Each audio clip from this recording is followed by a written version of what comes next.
warahmatullahi wabarakatuh. Baik, bersama saya Andika, your amazing mentor. Jangan lupa subscribe, like, comment, and share. Oke? Dan hari ini saya datang berguru nih kepada Doktor Haji Muhammad Sofwan Jauhari, LC-MAG. Sapa lu, Ustaz. Assalamualaikum warahmatullahi wabarakatuh. Jadi gini, kita akan membahas tentang apakah MLM itu halal atau haram. Nah, ini penting kita bahas karena saya melihat banyak orang Indonesia sekitar 16 jutaan mungkin 16 sampai 20 juta bahkan itu 16 sampai 20 juta bahkan itu mereka tergabung di bisnis network marketing, dan mungkin sebagian besar muslim karena Indonesia muslim, dan penting harus tahu MLM itu halal atau haram, jangan sampai duit haram ternyata kan gitu. Nah, ladies and gentlemen guys, kita sekarang kedatangan seorang Pak Dr. Sofwan Jauhari. Saya mendatangi beliau sih. Disertasi beliau ini tentang fatwa ulama Indonesia dan Timur Tengah mengenai multilevel marketing. Jadi ini disertasi doktor S3. Ya.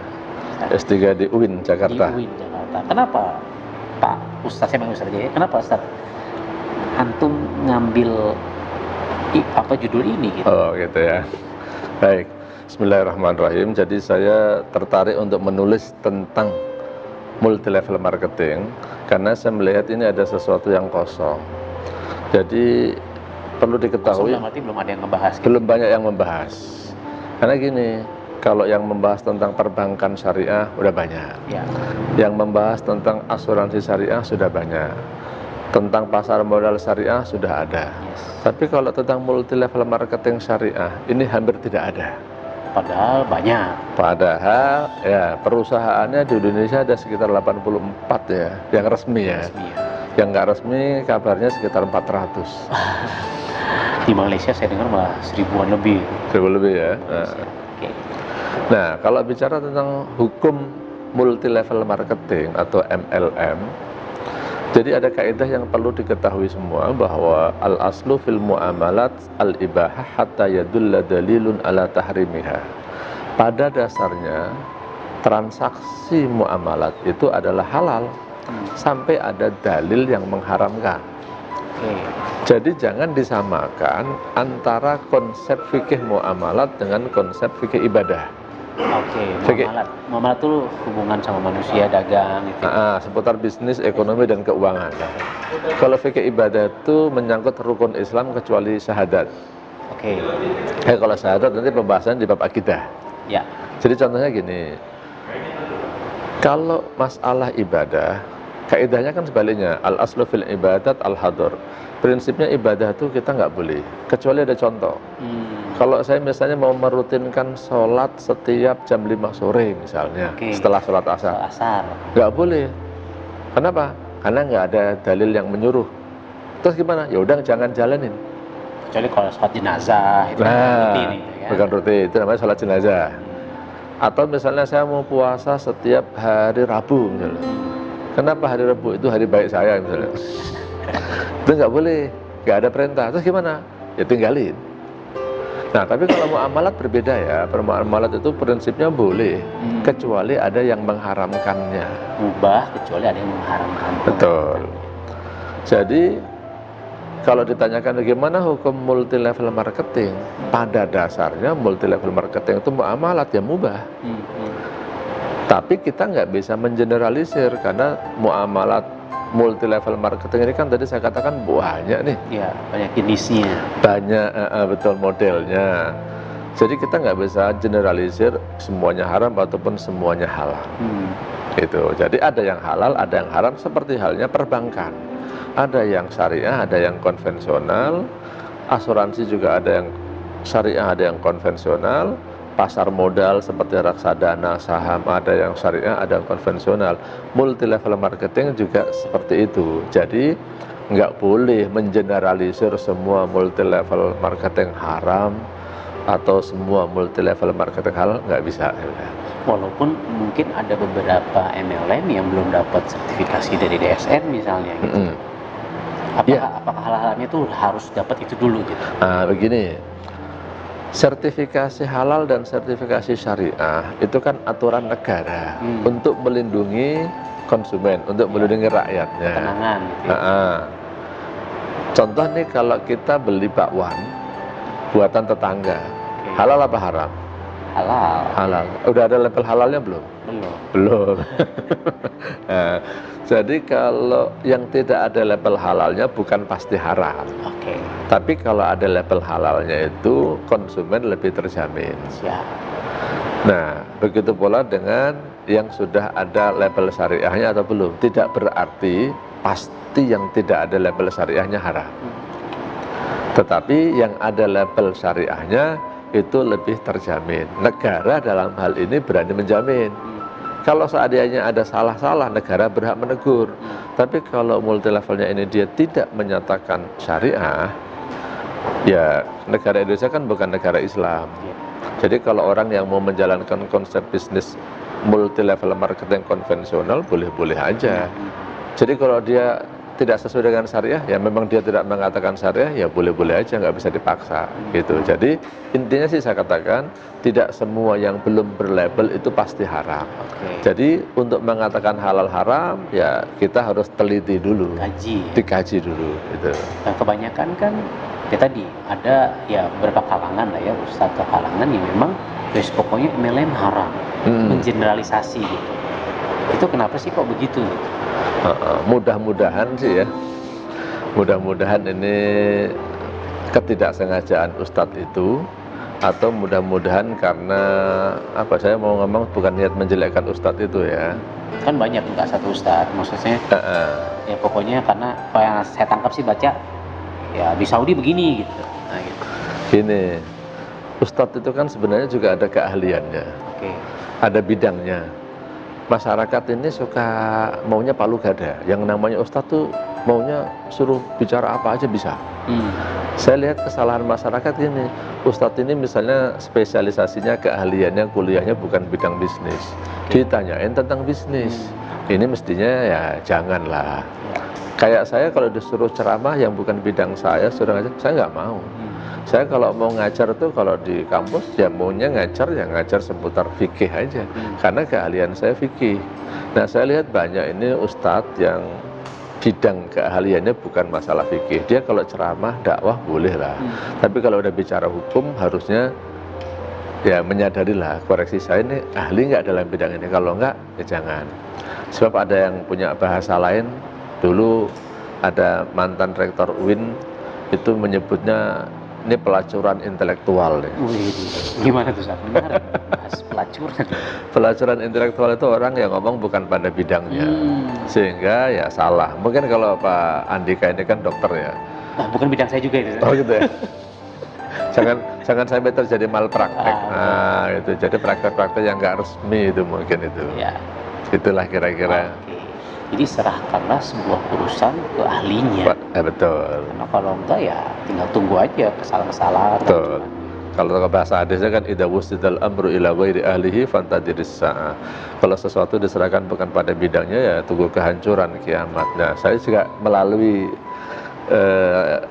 rekaman ini saya berharap para ustadz yang tidak ngerti tentang bisnis syariah, ya janganlah ngomong tentang bisnis syariah, ngomong tentang lain aja sesuai keahliannya, supaya tidak membingungkan masyarakat. Tetapi saya berharap, saya doakan mudah-mudahan kesalahan ustadz berbicara, ya namanya manusia memang tidak ada yang sempurna, mungkin salah berpendapat, ya mudah-mudahan itu diampuni oleh Allah lah. Tapi untuk berikutnya sih saya mengsarankan jangan berbicara yang tidak kita ketahui. Gitu. Nah, jadi sedikit tadi kan Ustadz bilang bahwa ya muamalah itu adalah mubah, boleh. Ketika ternyata ada yang memfatwakan halal atau haram, istilah katanya kita harus cari kenapa ini jadi haram, kenapa jadi halal, sehingga kontekstualnya di Indonesia seperti apa. Nah, kenapa akhirnya ada MLM yang halal atau yang haram, itu poin-poin itu seperti apa? Nah, ini tadi bicara tentang disertasi saya, ini kan judulnya tentang fatwa ya. Masyarakat harus tahu bahwa fatwa itu adalah jawaban atas suatu pertanyaan. Jawaban atas sebuah pertanyaan. Yang mana pertanyaan itu didasarkan pada kasus yang terjadi. Ya. Sehingga fatwa yang di Saudi itu kan berdasarkan kasus yang terjadi di Saudi. Oke. Fatwa yang di Indonesia itu ya terjadi kasus di Indonesia. Betul. Fatwa itu bukan sama dengan syariat Islam itu sendiri. Oke. Kalau syariat itu kan ajaran-ajaran dari Islam, di Quran dan hadis. Tapi kalau fatwa itu jawaban atas pertanyaan. Jawaban pertanyaan. Nah, jadi jawaban pertanyaan-pertanyaan di Saudi tentang multi level marketing itu didasarkan pada kasus multi level yang ada di Saudi. Kalau yang di Indonesia, ya di Indonesia. Nah, persepsi orang tentang multi level marketing di Saudi dengan di Indonesia juga tidak sama ternyata. Nah, contoh kasusnya memang ulama-ulama Timur Tengah banyak yang mengharamkan. Tapi jelas di dalam fatwa itu disebutkan kasusnya. PT-nya misalnya disebutkan ada bisnis, ada hibatul jaziroh misalnya. Nah, perusahaan-perusahaan ini kalau di Indonesia, menurut aturan Indonesia, ini tidak dikategorikan sebagai multi level marketing loh. Manikim. Nah, tapi ulama di sana memang menganggap manikim, skema piramida, dan multi level marketing itu masih dianggap sesuatu hal yang sama. Karena belum ada aturan yang membedakan. Oke. Sehingga fatwa yang di sono benar nggak salah untuk kasus multi level marketing yang di sono. Nah, di Indonesia kita sudah ada fatwa yang diterbitkan oleh Dewan Syariah Nasional, fatwa nomor 75, yang disebut PLBS, penjualan langsung berjenjang syariah. PLBS, penjualan langsung berjenjang syariah. Ya. Dan istilahnya kan lembaga tertinggi yang kita kan taat ulil amri, soal fatwa kan DSN, MUI Betul. artinya kan. Betul. Lembaga fatwa yang diakui oleh negara itu kan dari MUI. Ya. Nah, MUI itu punya dua lembaga fatwa, satu komisi fatwa, satu Dewan Syariah Nasional. Untuk fatwa-fatwa yang terkait masalah bisnis dan keuangan, sejak dibentuknya DSN atau Dewan Syariah Nasional, maka semuanya diterbitkan oleh DSN. Nah, komisi fatwa nanti berfatwa tentang masalah-masalah lain, masalah akidah, nah itu di komisi fatwa. Memang komisi fatwa pernah memutuskan tentang bunga bank, itu sebelum dibentuknya DSN kan. Nah, tapi sekarang ini semua fatwa terkait bisnis dan keuangan itu DSN. Dan ini sesuatu yang menarik ini ya, bahwa fatwa DSN itu kebanyakan menjadi hukum positif. Artinya hukum yang diberlakukan di negara. Oke. Kenapa? Karena setelah difatwakan oleh DSN, nanti diadopsi oleh pemerintah dalam hal ini OJK atau Bursa Efek atau Bank Indonesia, dijadikanlah satu peraturan. Jadi mestinya kalau orang di Indonesia ini, walaupun banyak fatwa sana sini-sini, ya karena kita hidup di Indonesia, mestinya ta'atulil amri merujuk fatwanya kepada fatwa DSN. Yang mana DSN telah menjelaskan multi level marketing yang syariah itu ada, tapi harus mengikuti syarat dan ketentuan yang ada di dalam fatwa tersebut supaya halal. Karena nggak bisa disamakan kita di kan habis sholat asar nggak ada sholat sunnah yang rutin gitu ya. Ya sudah ya jangan lakukan kalau itu gitu. Betul. Tapi kalau di Saudi atau di beberapa negara yang pelajari di Yaman, di Qatar gitu kan, dan di destinasi antum, ya kenapa mereka haram? Karena konsepnya adalah mubah awalnya, kita pelajari jangan sampai pada definisi yang sama, jangan sampai jatuh ke haram gitu. Ya, jangan mengikuti pola multi level marketing yang di sono itu kan. Ikuti pola multi level marketing yang ditentukan syarat dan ketentuannya oleh DSN. Ini kalau kita mau di Indonesia supaya halal.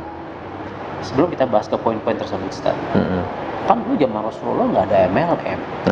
Bid'ah ini gimana sih? Bagus. Ini saya mau keluarin sesuatu. Dari tadi belum keluar. Ini namanya apa ini? Fulus. Duit. Yang kata orang bil fulus mulus, mafi fulus mampus gitu. Kalau ada fulus urusannya bisa mulus, nggak ada fulus mampus. Maaf itu canda aja ya. Jadi ini uang rupiah. Ya. Zaman Rasulullah udah ada belum? Belum ada. Belum ada. Kalau gitu kita transaksi pakai rupiah gimana? Bid'ah dong. Bukan bid'ah, bid'ah lebih ibadah ya katanya. Nggak ada tuntunannya. Gitu. Makanya kita harus bedakan urusan fikih muamalat dengan fikih ibadah. Kalau fikih muamalat ya, jangan bilang sedikit-sedikit nggak ada di zaman Nabi, jangan ada, salah itu. Kita harus berbisnis yang inovatif dan kreatif, menciptakan bisnis-bisnis yang baru. sesuai dengan tuntutan zaman.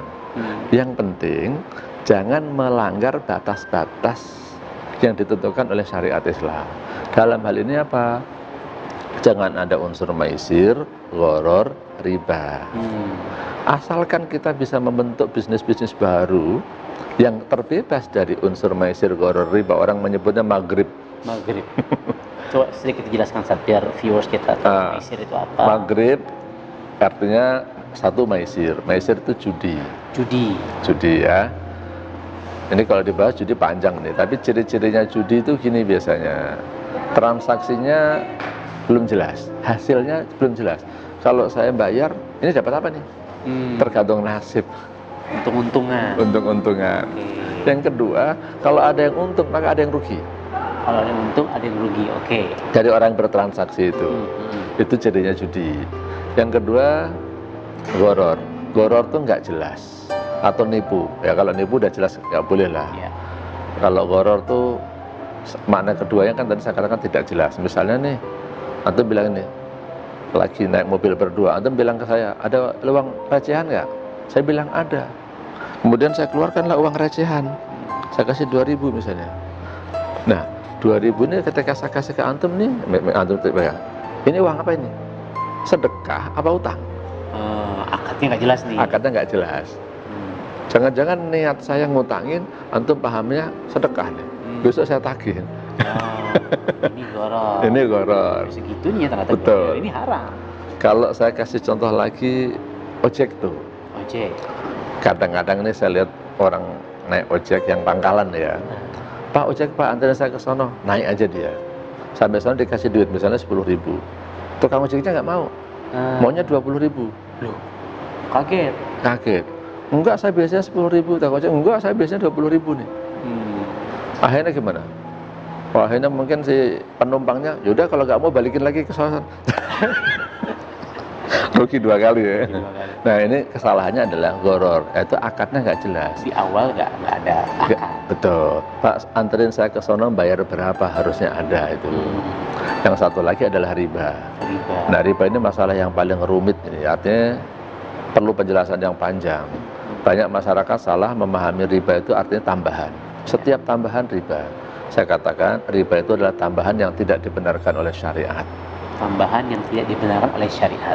Nah, kalau yang dibenarkan nggak masalah. Nah, yang dibenarkan, yang tidak dibenarkan gimana? Nah, itu kayaknya perlu kuliah itu, memahami riba. Terbahas juga. Nah, ada di sini riba ada itu. Saya promosiin buku ini ya, insya Allah. Syiar kita. Oke. Nah, jadi tidak semua MLM itu haram. Betul. Kita lihat case by case. Dan kita tidak bisa mengeneralisir antara case di Saudi katakan dengan Indonesia. Betul. Dan hukum awalnya adalah mubah sampai ada yang mengharamkannya.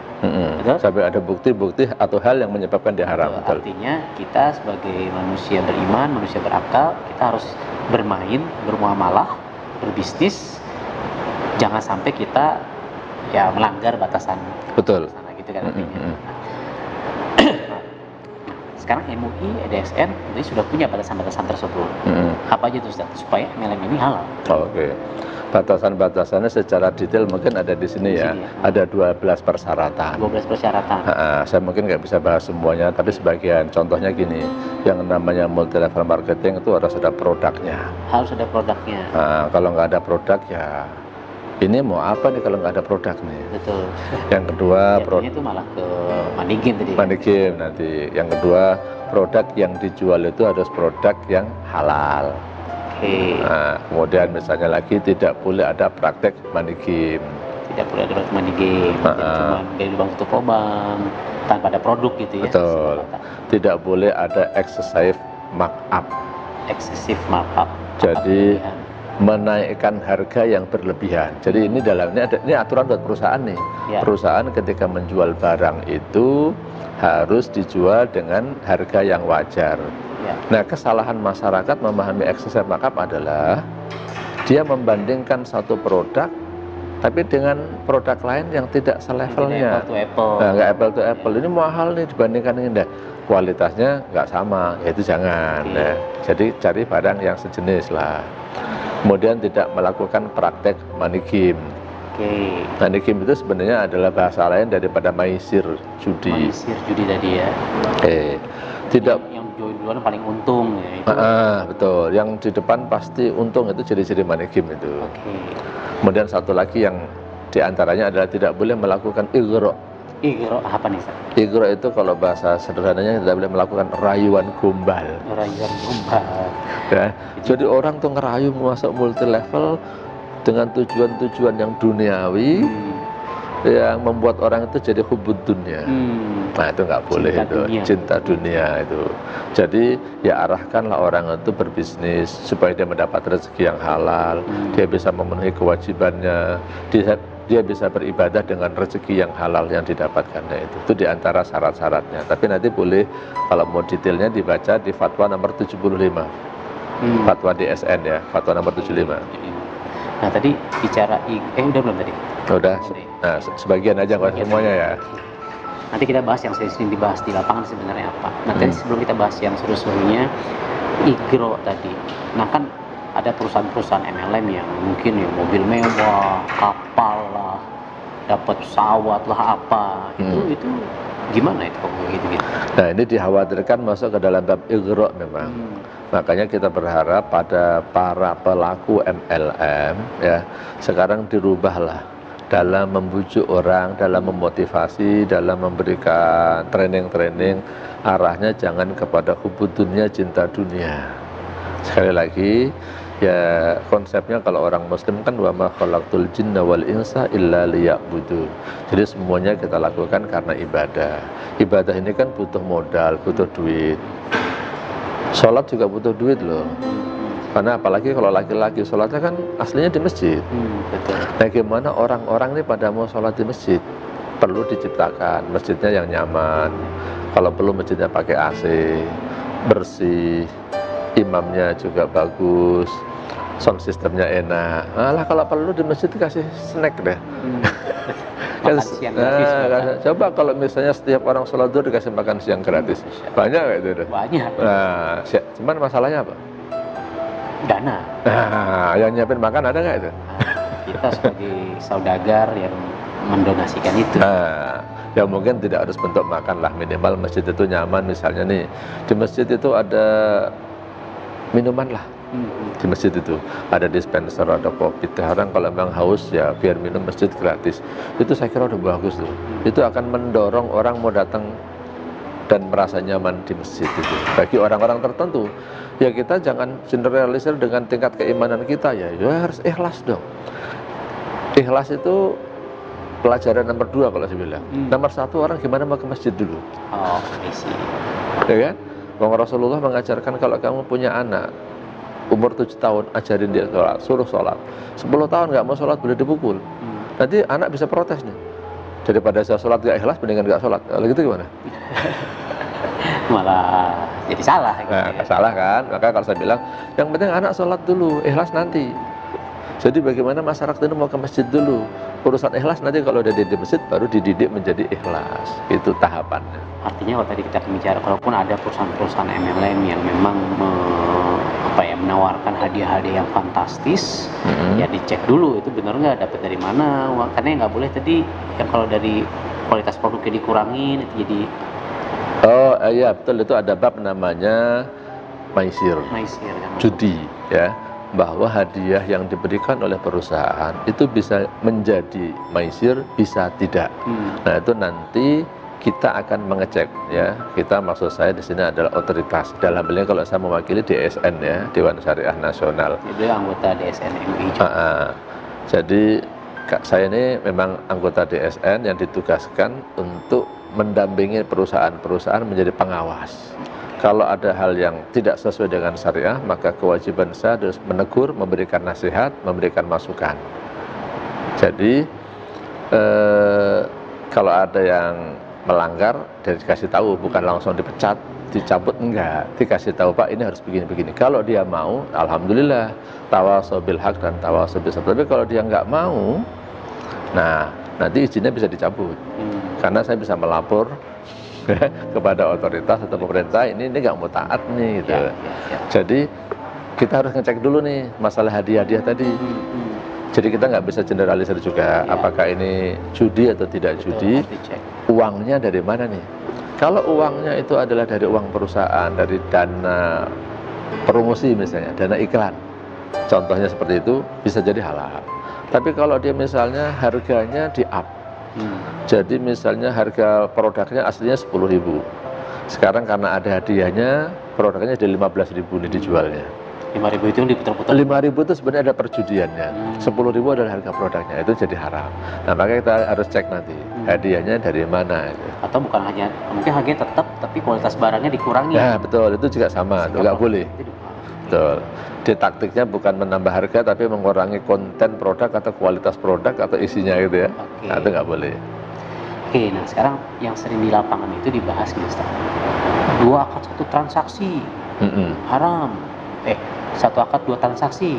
Itu gimana Ustaz? Nah, itu kan banyak yang Oke. jual. Jadi masyarakat, alhamdulillah saya katakan dari satu sisi ada kesadaran tinggi untuk taat pada syariat. Ya. Tapi sayangnya mereka ini belajarnya nggak dalam. 2 akad dalam 1 akad tuh yang dimaksud apa nih? Ya. Suka pada menafsirkan masing-masing. Nah, saya mau kasih contoh. Kalau saya punya anak, saya masukin ke pesantren. Setiap bulan saya disuruh bayar SPP 2 juta.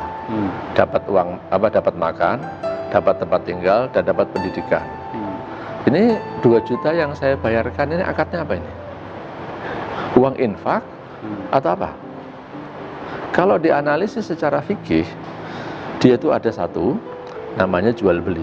Karena kan dikasih makan. Ya. Jadi itu uang makan tuh. Ya. Yang kedua, mungkin ada yang namanya ijarah. Karena dia tinggal di pesantren, ada listrik, ada tempat tinggal, ini harus dibayar nih. Ini ijarah.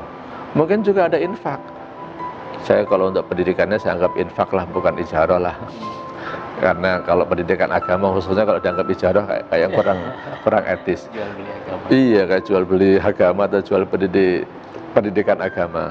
Saya menganggap di sini minimal ada 3 nih. Contohnya tadi, satu adalah ada jual beli, ada ijarah. Ijarah itu apa Ustaz? Ijarah itu jasa. Jasa penggunaan listrik, jasa penggunaan kamar. Oke. Ada infak. Apakah ini kita sebut Multi transaksi. multi akad itu ya? Belum lagi uang bangunan itu masuknya. Apalagi orang masuk uang bangunan juga, nanti ada uang wakaf, ada uang seragam. Seragam jual beli. Kalau bangunan kita kan nggak beli bangunan ya kan? Iya. Nah jadi apa itu? Nah jadi ini bukan termasuk 2 akad dalam 1 akad. Ini kalau dalam fikih namanya al-uqudul murakkabah. Akad yang murakkab itu kalau diterjemahkan itu kuadrat ya. Kuadrat. Tersusun maksudnya. Ada akad ini dengan akad ini. Jadi yang saya tekankan di sini adalah pemahaman orang tentang 2 akad dalam 1 akad. Nah, kalau saya baca di kitab-kitab hadis, salah satu penafsiran 2 akad dalam 1 akad yang kuat itu adalah maknanya bai'ul inah. Bai'ul inah. Bai'ul inah itu jual beli fiktif. Jual beli fiktif, misalnya saya pengen utang ke Pak Andika. Ya. Kalau utang dalam Islam itu kalau utang 1 juta ya bayar 1 juta. Ya. Maka akhirnya Pak Andika nggak mau ngutangin saya. Akhirnya apa? Pura-puranya gini. Nah itu ada handphone kan. Ini Pak Andika jual ke saya nih. Dijual lah 2 juta. 2 juta. Lalu saya butuh duit malah suruh beli handphone kan nggak punya duit ya. Oh gini caranya. Ini antum yang butuh duit ke saya kan? Iya saya mau utang nih. Saya mau utang Pak Andika nih 1 juta. Malah disuruh beli. Ya nggak punya duit. Nah strateginya gini. Dijual lah ke saya 2 juta. Tapi saya bayar setahun lagi ya Pak. Udah saya jual lagi nih ke Pak Andika. Ini saya jual 1 juta ke Pak Andika. Balik ke saya nih. Balik ke Pak Andika lagi. Tapi Pak Andika harus bayar 1 juta. 1 juta. Nah, jadi akhirnya apa? Handphone ini dilakukan transaksi 2 kali. Tapi hakikatnya kan cuma 1. Saya tuh mau ngutang sebenarnya. Dengan cara seperti tadi, akhirnya saya punya utang 2 juta. Kan saya beli 2 juta. Bayarnya setahun lagi. Tapi sekarang saya dapat duit 1 juta dari Pak Andika. Terus tapi juga bayar 2 juta, nggak dapat handphonenya juga kan? Nggak dapat. Nah sebenarnya itu adalah saya utang 1 juta, bayar 2 juta. Tapi pura-puranya lewat jual beli. Ini kamuflase aja. Kamuflase, jual beli fiktif. Dalam hadis disebut bai'ul inah. Ini 1 akad 2 transaksi kalau Ya, itu yang dilarang. Jadi ya ini satu akad dua transaksi gitu Ustaz ya. Karena hakikatnya hanya Akad jual beli sebenarnya. iya Hakikatnya akad jual apa? Maaf, akad utang piutang sebenarnya. utang, Utang gitu kan. Tapi nggak dapat handphonenya, tapi antum bayar 2 juta ke saya gitu. Iya. Oke. Nah, kesalahan orang tadi saya tekankan lagi. Makanya kalau mau menafsirkan dua akad dalam satu akad itu, tolong dicek syarah penjelasan dari para ulama. Kalau itu hadis Bukhari, saya ajarin bukalah kitab Fathul Bari. Kalau itu hadis Sahih Muslim, buka syarah Sahih Muslim yang dijelaskan oleh Imam Nawawi. Contohnya gitu, jangan hanya baca hadis, baca terjemahannya, langsung tafsirin sendiri, nyalahin. Kalau nggak ngerti, ya tanya ke ustadznya. Ustadznya kalau baca hadis, tolong para ustadz itu jangan suka menafsirkan sendiri. Kadang-kadang mereka bahasa Arab juga nggak ngerti, gitu kan? Nafsirin sendiri, nah itu yang kesalahan-kesalahan. Oke, jadi sudah clear lah ya soal MLM itu bukan satu akad dua transaksi gitu kan, aman soal ini. Insya Allah aman. Secara umum saya Secara katakan umum, haram. tergantung case by case. Iya, case by case ya. Terus yang kedua, berjenjang nih Ustaz. Komisi itu kan saya nggak, kan ada penjualan di luar, saya dapat di bawah saya terus saya tetap dapat gitu. Ya. Itu gimana dapat? Ya, ini satu hal yang dikenal dengan istilah passive income. Di dalam Fatwa 75 yang diterbitkan oleh DSN itu memang salah satu syarat yang ditentukan untuk PLBS, penjualan langsung berjenjang syariah, nama lain dari MLM syariah, itu tidak boleh ada passive income. Tapi saya mau jelaskan, kalau ini boleh dikatakan kritik terhadap DSN, sebenarnya gini, di situ nggak ada penjelasan passive income itu kayak gimana. Nah, tapi saya jelaskan, passive income itu multi tafsir ya. Yang disebut pasif itu yang gimana nih? Oke. Itu kan bisa ditafsirkan masing-masing nih. Kalau saya cuma memantau dari satu sistem saya, ini pasif atau enggak ini? Saya cuma ngasih ceramah doang, kemudian dapat duit, itu termasuk pasif enggak? Maksud saya bukan ceramah agama ya. Jadi ketika seseorang itu sudah pandai berbisnis, dia kadang-kadang ceramah sekali doang, memberikan motivasi bisnis, kiat-kiat dalam berbisnis, cuma sekali doang dapat 100 juta. Saya yang jadi dosen, wah untuk 100 juta itu ngumpulin berapa? Itu ada yang menganggap sebagai passive income. Jadi memang passive income nggak boleh, tapi sebenarnya passive income tidak diperbolehkan itu satu dzari'ah, tindakan preventif. Sebenarnya kalau saya pribadi mengatakan passive income tidak semuanya haram loh. Ya contoh apartemen nih. Nah ini apartemen nih. Kalau saya bangun apartemen misalnya, kemudian dengan pinternya saya misalnya, saya sudah kelola, saya menjadi kondotel, itunya dibuat orang nginep lah. Ya wah, ada GM-nya, ada semua marketingnya, itu kan kita nggak ngapa-ngapain, orang datang kan sewa ya. Tinggal terima untungnya aja. Untung ya. Itu termasuk passive income nggak? Ya, kalau dalam bahasa saya iya gitu ya. Nah, bahkan ada nih, mohon maaf nih kalau misalnya ada ya yang punya sekolahan, yang punya sekolahan, kadang-kadang kepala sekolahnya udah nggak pernah datang, tapi dia masih dapat gaji, masih dapat keuntungan. Passive income nggak itu? Passive income. Royalti buku deh. Nah, royalti buku. Nulis buku kan gitu. Royalti. Nulis bukunya sekali dapat duit terus gitu. Ya, terus. Ini passive income bukan nih. Nah, jadi yang tadi saya katakan multi tafsir, dan kalau saya katakan aslinya sebenarnya passive income itu tidak haram. Tapi kenapa sih passive income itu dilarang oleh Dewan Syariah Nasional?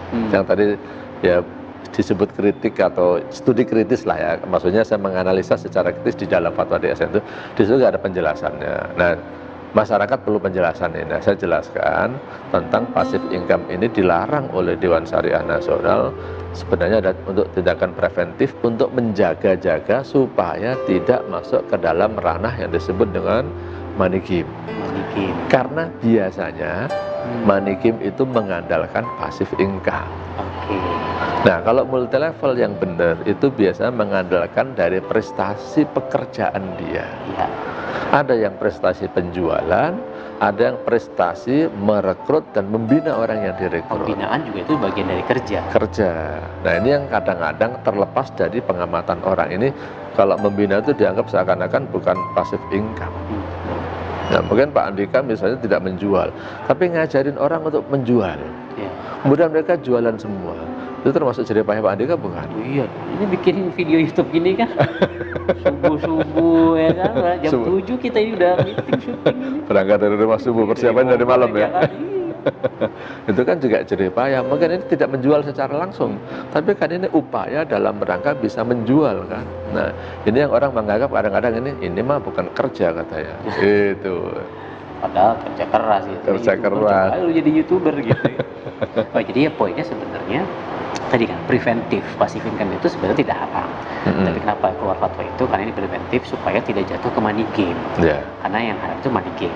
Yeah. Sehingga tadi sama kayak tadi kan sebenarnya ya tadi kita punya hotel, punya kos-kosan itu kan passive income yang Betul. Kan, Franchise. ya kan, royalti buku.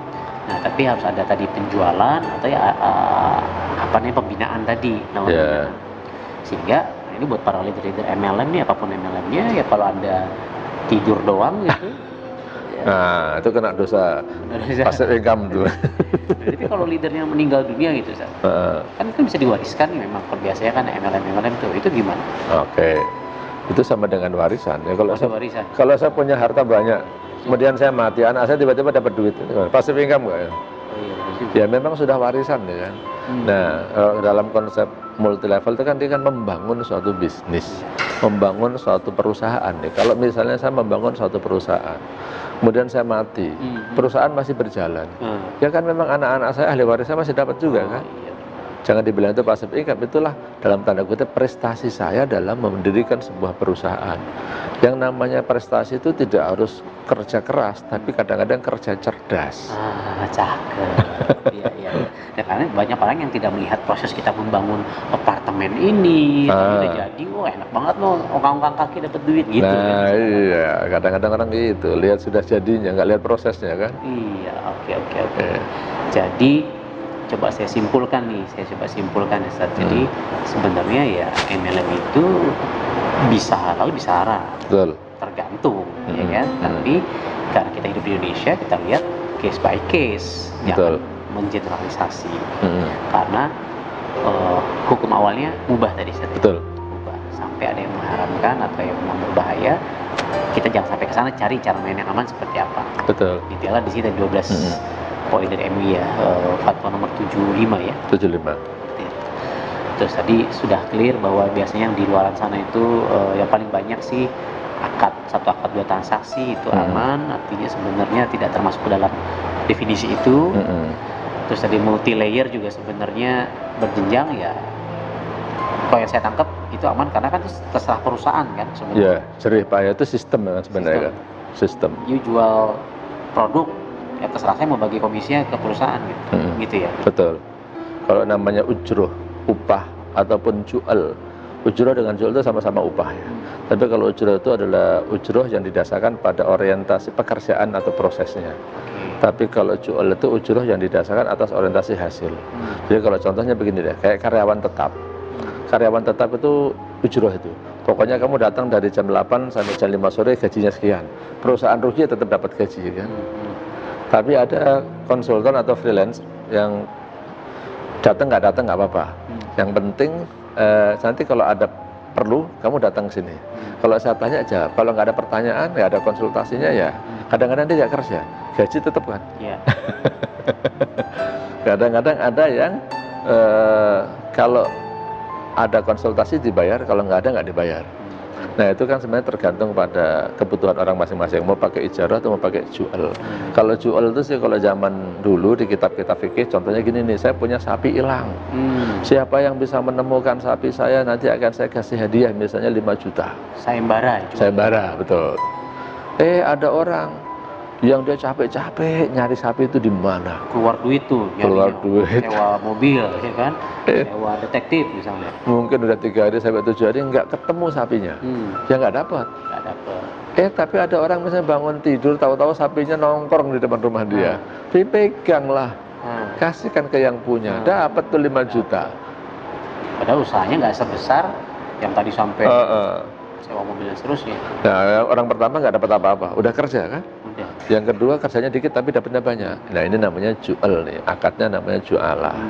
Nah ini yang orang suka nggak tahu tentang jualah. Oke. Makanya nanti saya sarankan buat para pelaku multi level belajar tuh tentang jualah. Jualah. Bisa jualah, bisa jialah ya. Jadi artinya dalam kitab fikih kadang-kadang disebut dengan jualah atau jialah. Itu di fikih. Oke, jadi ya intinya aman. Insya Allah aman. Ya. Terus, karena yang saya pahami juga, karena kan saya ini sudah konsul lah ke banyak ustadz-ustadz, gitu ya. Dan salah satu kenapa saya akhirnya bikin video sama ustadz, maksudnya saya konsul banyak dengan ahli ekonomi syariah. Yang saya senang adalah ustadz memang secara ilmiah meneliti sehingga bisa dipertanggungjawabkan juga secara ilmiah kan. Insya Allah begitu. Bukan hanya ikut-ikutan. Oh kata ustadz ini haram, ini halal gitu. Karena untuk jadi disertasi dokter untuk dikatakan lulus tuh ujiannya 7 kali itu. Waduh, kebayang saya skripsi aja pusing tat gitu. 7 kali ujian itu di hadapan 6 profesor. Ujian terakhir tuh 7 ya. 7 penguji itu. Artinya bukan ngecap, bukan faktor subjektivitas saya, tapi ini saya berdasarkan penelitian, melihat pada fakta, melihat kepada dalil, kemudian saya paparkan. Yang kesimpulannya, yang nggak boleh digeneralisir bahwa multi level itu halal atau haram. Masyarakat perlu tahu nih, sekarang ini kan ada bank syariah, ada bank konvensional, ada asuransi syariah, ada asuransi konvensional. Perlu tahu juga nih, ada multi level marketing syariah, ada multi level marketing yang konvensional. Artinya ada yang syariah, ada yang non syariah. Janganlah menyamakan antara yang syariah dengan yang non syariah. Gitu. Alhamdulillah, ini saya buka pas halaman tentang jualah, gitu. Jualah. Oh pas ya. Dan menarik ini setiap halaman itu udah ada diambil dari mana ya, disertasi ya. Ada catatan kakinya harus itu. Semua lengkap, jadi highly recommended books. Nanti lihat di deskripsi ya belinya di mana gitu saja. Lumayan ya. Nah, kita siarkan dakwah ini. Oke, nah jadi ya intinya aman sih sebenarnya. Insya Allah aman multi levelnya. Kesimpulan Ustaz mungkin buat teman-teman yang lain. Kesimpulan yang pertama, jangan suka mengeneralisir perkara. Jangan suka mengeneralisir hukum. Lihat kasus per kasus. Yang kedua, kalau masalah fatwa, jangan suka mengimpor fatwa mentah-mentah. Karena fatwa itu harus dilihat daripada case-nya. Fatwa yang di Saudi, insya Allah benar di Saudi, tapi belum selamanya itu benar untuk di Indonesia. Emang kebetulan yang dipelajari di sana ya money game gitu kan, ya, kasusnya yang ada money kasusnya money game.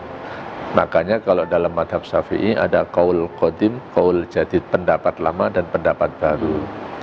Jadi pendapat lama itu yang difatwakan di mana, pendapat baru yang difatwakan di mana. Jadi jangan disamakan. Karena kasusnya berbeda, intinya di situ kasus yang berbeda. Jadi penekanan saya, tolong para ustadz untuk mengimpor fatwa, ya, jangan mentah-mentah. Untuk menjadi referensi, fatwa itu menjadi referensi, itu satu hal yang sangat positif. Tapi kasusnya harus dilihat. Kasus yang di sana dengan kasus ini sama atau tidak itu. Itu kira-kira pesan penting buat para ustadz itu malah. Itu buat para ustadz. Nah, kalau buat para pelaku network marketernya nih Ustadz, apa pesan Ustadz? Pesan saya, para pelaku bisnis supaya belajar tentang fatwa DSN. Supaya saya lampirkan ya di belakangnya, coba pelajari 12 itu ya. Betul, 12 persyaratan. Setelah ini nanti ada tulisannya. Fatwa 75. Nah, khusus untuk MLM yang bergerak di dalam bidang umroh atau jasa, nanti ada fatwa tambahan, fatwa nomor 83. Fatwa 83 itu tambahan. Tetapi saat ini DSN melakukan moratorium. Jadi tidak mensertifikasi MLM di bidang jasa umroh. Tidak mensertifikasi MLM di bidang jasa umroh. Nah, jadi kalau ada orang mengklaim hari ini, ya, ini bulan Juli 2019. Kalau ada yang mengatakan saya punya sertifikat syariah dalam bidang MLM jasa umroh, maka dipastikan 99,9% itu tidak asli. itu tidak asli. Yang dapat sertifikat syariahnya mungkin umrohnya, bukan multi level marketingnya. Produknya bukan. Ya, karena sudah di moratorium. Oh. Karena banyaknya kasus-kasus LM umroh yang awalnya sesuai dengan syariah, tapi dalam perjalanannya dia tidak mengikuti syarat-syarat dan ketentuan itu. Karena banyak kasus, adalah di moratorium aja. Susah kira-kira dinasihatin itu. Banyak banget kasusnya soal. Ya. Oke. So, pelajari lagi 12 poin ya. Nanti di sini kan Anda bisa screenshot, nanti saya lampirkan di video ini fatwa nomor 75 ya, dari DSN MUI. Dan paling mungkin buat para tadi yang saya coba simpulkan juga buat para network marketernya, jangan igro tadi ya. Ya, jangan igro. Jangan merayu-rayu, gombal, Ya, betul. memberikan janji-janji surga yang sebenarnya tadi dapat ini tapi harganya juga sebenarnya nggak sekian, atau Ya. Dapat mobil DP-nya doang. DP-nya doang, sisanya suruh nyicil. Cicilannya suruh bayar sendiri. Gitu. Nah itu harus dipastikan ke perusahaannya. Apakah memang dari akadnya sudah jelas? Kalau memang ternyata dari awal dapat DP-nya doang dikasih dari awal sih sebenarnya aman kok kayak gitu. Ya. Jadi dari awalnya harus didaftar ya, ya, betul, gitu betul. ya. Jadi cek sekarang buat Anda pelaku network marketer, cek ke perusahaannya, marketing plan-nya, jika ada janji hadiah mobil kah, pesawat kah, apapun itu gitu, handphone kah, whatever it is, dapat dari mana, hitung-hitungannya seperti apa, supaya kita semua clear.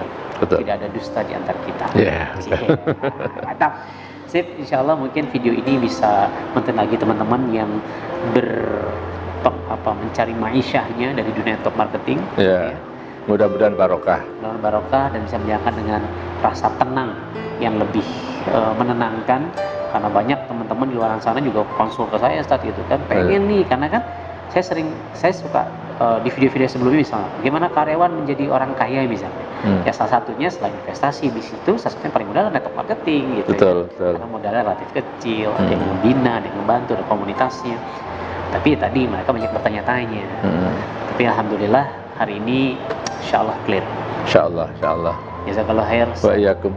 Mudah-mudahan ini jadi amal jariah kita semua. Stay tune terus, saksikan terus video-video saya di channel Amazing Mentor. Viralkan video ini, share supaya banyak teman-teman dapat informasi yang menarik dari ahlinya ahli MLM secara syariah ya, Dr. Haji Muhammad Sofwan Jauhari LC-MAG. LC-nya dari mana, Zat? LC dari Libya. Libya, Masya Allah. Saya Andika dan Dr. Sofwan Jauhari. Sofwan Jauhari undur diri. Stay tune terus, subscribe, like, comment, and share. Assalamualaikum warahmatullahi wabarakatuh. Waalaikumsalam warahmatullahi wabarakatuh.